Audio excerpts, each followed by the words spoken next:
Hello! അടുത്ത വീഡിയോയിലേക്ക് സ്വാഗതം. അപ്പോൾ ദേ ഒരുപാട് നാളിന് ശേഷമാണ് ഞാനൊരു ലോങ് വീഡിയോ ഇടുന്നത് ട്ടോ. അപ്പോൾ ഇത് വിഷുവിന് മുമ്പുള്ള ഞായറാഴ്ചത്തെ വീഡിയോ ആണ് ട്ടോ. അപ്പോൾ ഞാൻ ഷോർട്ട് വീഡിയോയിൽ വിഷുവിൻ്റെ തലേദിവസം എന്നാ പറഞ്ഞത്. വിഷുവിൻ്റെ തലേദിവസമല്ല, വിഷുവിന് മുമ്പത്തെ ഞായറാഴ്ചയാണ്. അപ്പോൾ അന്ന് മോനൊരു എക്സാം ഉണ്ടായിരുന്നു ട്ടോ. അപ്പോൾ അതിന് വേണ്ടിയിട്ട് ഞങ്ങൾ എറണാകുളത്തേക്ക് പോയതാണ്. അപ്പോൾ രാവിലെ തന്നെ ഞങ്ങൾ വീട്ടീന്ന് ഇറങ്ങി ട്ടോ. അപ്പോൾ വീട്ടീന്ന് ഇറങ്ങി എറണാകുളത്ത് ചെന്ന് ഞങ്ങൾ പിന്നെ എറണാകുളത്ത് അപ്പൻ്റെ അമ്പലത്തിൽ പോയി. അവിടെ പോയി തൊഴുതതിന് ശേഷമാണ് പിന്നെ മോനെ എക്സാം ഹാളിലേക്ക് കയറ്റി. അപ്പോൾ മോന് വൈകുന്നേരം വരെ എക്സാം ഉണ്ട് ട്ടോ. അപ്പോൾ ഈ എക്സാമിന് കയറ്റിയതിന് ശേഷം പിന്നെ ഞങ്ങൾ വെറുതെ ഇങ്ങനെ ഇരിക്കണ്ടേ, അപ്പോൾ ഞങ്ങൾ പിന്നെ വേഗം മറൈൻ ഡ്രൈവിലേക്ക് പോയിട്ടോ. പിന്നെ ഞങ്ങൾ എറണാകുളം മാർക്കറ്റിൽ പോയിട്ട് പിന്നെ വിഷുവിനുള്ള കുറച്ച് പച്ചക്കറിയൊക്കെ വാങ്ങിച്ചു. അതിനുശേഷമാണ് പിന്നെ മറൈൻ ഡ്രൈവിൽ പോയി കുറച്ച് നേരം അവിടെയൊക്കെ ഇരുന്ന് ഒരു ജ്യൂസൊക്കെ കുടിച്ച് ഉച്ചവരെ അവിടെ ഇരുന്നു ട്ടോ. അവിടെ ഇരുന്ന് കാഴ്ചകളെല്ലാം കണ്ടു. അതിനുശേഷം പിന്നെ മോന് ഭക്ഷണമൊക്കെ വാങ്ങിച്ചു കൊടുത്തു. പിന്നെ ഉച്ചയ്ക്ക് മോൻ എക്സാമിന് കയറിയതിന് ശേഷം പിന്നെ ഞങ്ങൾ സമയം കളയാൻ വേണ്ടിയിട്ട് എവിടേക്കാണ് പോകാമെന്ന് ഇങ്ങനെ ആലോചിച്ചപ്പോൾ ഞങ്ങൾക്ക് അടുത്തുള്ള സ്ഥലം എന്ന് പറയുന്നത് ഫോർട്ട് കൊച്ചിയാണ്. അപ്പോൾ ഒന്ന് അങ്ങോട്ടേക്ക് പോകാമെന്ന് വിചാരിച്ച് ഞങ്ങൾ ഫോർട്ട് കൊച്ചിയിലേക്ക് പോയിട്ടോ.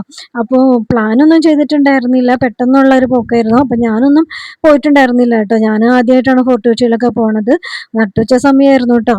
പിന്നെ അവിടെ പോയി ഇരുന്ന് നല്ല വെയിലായിരുന്നു, നല്ല പൊരിഞ്ഞ വെയിലായിരുന്നു. സാരമില്ലാന്ന് വെച്ചു, നല്ല വെയിലൊക്കെ കൊണ്ട് ഞങ്ങളവിടെ പോയി കാഴ്ചകളൊക്കെ നല്ല ഭംഗിയായിരുന്നു കേട്ടോ കാണാനായിട്ട്, നല്ല രസമായിരുന്നു. അപ്പോൾ കുറേ നേരം അവിടെ പോയിരുന്നു കേട്ടോ. വൈകുന്നേരം വരെ അവിടെ പോയിരുന്ന് ഒരു കരിക്ക് ജ്യൂസൊക്കെ കുടിച്ച് അവിടെ ഇരുന്ന് കുറച്ച് നേരം കാറ്റൊക്കെ കൊണ്ട് ഞങ്ങൾ അവിടുത്തെ കാഴ്ചകളെല്ലാം കണ്ടുവരുന്നു കേട്ടോ. പിന്നെ കുറേ വീഡിയോസ് എടുക്കലും ഫോട്ടോ എടുക്കലൊക്കെ തന്നെയായിരുന്നു കേട്ടോ പണി. സമയം കളയണ്ടേ. അപ്പോൾ പിന്നെ ഫോട്ടോയും വീഡിയോസും എല്ലാം എടുത്തതിന് ശേഷം പിന്നെ ഒരുപാട് നടന്നു കേട്ടോ. ഫോർട്ട് കൊച്ചിയിലേക്ക് ഞങ്ങൾ വണ്ടി പാർക്ക് ചെയ്തതിന് ശേഷം ബീച്ചിലേക്ക് ഒരുപാട് നടന്നു കേട്ടോ. നടന്നാണ് ബീച്ചിലേക്ക് ഞങ്ങൾ ചെന്നത്. പിന്നെ വൈകുന്നേരം ആയപ്പോഴത്തേക്കും മോൻ്റെ എക്സാം കഴിഞ്ഞു. പിന്നെ ഞങ്ങളെല്ലാവരും കൂടി ലുലു മാളിൽ പോയിട്ട് ലുലു മാളിൽ പോയി ഒരു ഫലൂഡയൊക്കെ മേടിച്ച് കഴിച്ച് പിന്നെ ഞങ്ങൾ വൈകുന്നേരം ആയപ്പോഴത്തേക്കും തിരിച്ച് വീട്ടിലേക്ക് പോന്നു കേട്ടോ.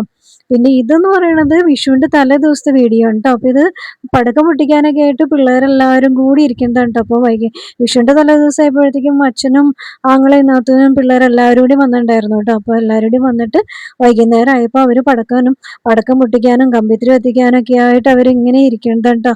ഓരോന്നെടുത്ത് ഇങ്ങനെ മാറ്റി മാറ്റി വെച്ചുകൊണ്ടിരിക്കുകയാണ്. അപ്പോൾ ദേ ഇവിടെ കമ്പിത്തിരിയും മത്താപ്പും മേശപ്പും എല്ലാം ഉണ്ടായിരുന്നു കേട്ടോ. അതെല്ലാം കത്തിച്ച് നല്ല അടിപൊളിയായിരുന്നു കേട്ടോ.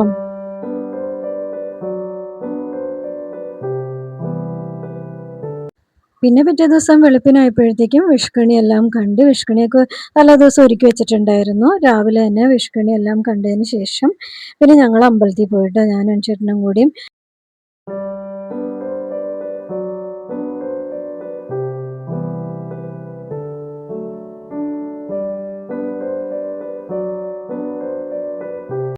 പിന്നെ വിഷുവിൻ്റെ സദ്യ എല്ലാം ഒരുക്കിയത് നാത്തൂനാണ് കേട്ടോ. അപ്പോൾ എനിക്ക് നടുവിന് പണി കിട്ടിയിരിക്കുകയായിരുന്നല്ലോ. അപ്പോൾ മരുന്ന് കഴിച്ചുകൊണ്ടിരിക്കുകയാണല്ലോ. അപ്പോൾ കൂടുതൽ ഞാനൊരു പണിയും ചെയ്തില്ല കേട്ടോ. അപ്പോൾ നാത്തൂനാണ് എല്ലാ ജോലികളും സദ്യ എല്ലാം ഒരുക്കിയത് നാത്തൂനാണ്. ആങ്ങളെയും നാത്തൂനൊക്കെ കൂടി എല്ലാം സഹായിച്ച് എല്ലാം ചെയ്തു കേട്ടോ. അപ്പോൾ അതേ നാത്തൂന് ഇപ്പോൾ ഇവിടെ ക്യാബേജ് തോരനും ഉണ്ടാക്കി. പിന്നെ രാവിലെ ഇഡ്ഡലി സാമ്പാറും ഉണ്ടാക്കി. പിന്നെ അച്ചിങ്ങ മെഴുക്ക് പുരട്ടി.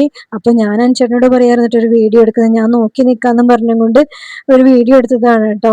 അപ്പോൾ രമ്യ ജോലികളെല്ലാം ചെയ്തായിരുന്നു കേട്ടോ. ഞാനിങ്ങനെ വെറുതെ ഇങ്ങനെ നിന്നുള്ളൂ. അപ്പോൾ ക്യാബേജ് തോരനും പിന്നെ അച്ചിങ്ങ മെഴുക്ക് പുരട്ടി പിന്നെ ഒരു മധുരക്കറി, ഒരുപാട് വിഭവങ്ങളൊന്നും ഉണ്ടാക്കിയില്ല കേട്ടോ. കുറച്ച് കറികൾ മാത്രമേ ഉണ്ടാക്കിയുള്ളൂ. പിന്നെ പായസവും വെച്ചു. പിന്നെ മാമ്പഴ പുളിശ്ശേരി ഉണ്ടാക്കാനായിട്ട് പറ്റിയില്ല കേട്ടോ. മാമ്പഴം കൊണ്ടുവന്നത്, പക്ഷേ മാമ്പഴം മൊത്തം ചീത്തയായി പോയി. അതൊരു ഭയങ്കര വിഷമമായി പോയിട്ടോ. കാരണം വിഷുവിനാണ് മാമ്പഴ പുളിശ്ശേരി ഉണ്ടാക്കി കഴിക്കാറ്. പക്ഷേ ഇപ്രാവശ്യം മാമ്പഴ പുളിശ്ശേരി ഉണ്ടാക്കി കഴിക്കാൻ പറ്റിയില്ല. അപ്പോൾ അത് ഞങ്ങളുടെ ഉച്ചക്കലത്തുള്ള ഊണിനുള്ളത് എല്ലാം റെഡിയാക്കി വെച്ചു. പിന്നെ പിള്ളേർക്കെല്ലാം വിളമ്പി കൊടുത്തു. അപ്പോൾ നാരങ്ങാച്ചാറും പപ്പടവും അച്ചിങ്ങ മെഴുക്ക് പുരട്ടിയും മധുരക്കറിയും സാമ്പാറും എല്ലാം കൂട്ടിയിട്ട് പിള്ളേർക്കുള്ള സദ്യ ആദ്യം കൊടുക്കുകയാണ് കേട്ടോ ചെയ്തത്.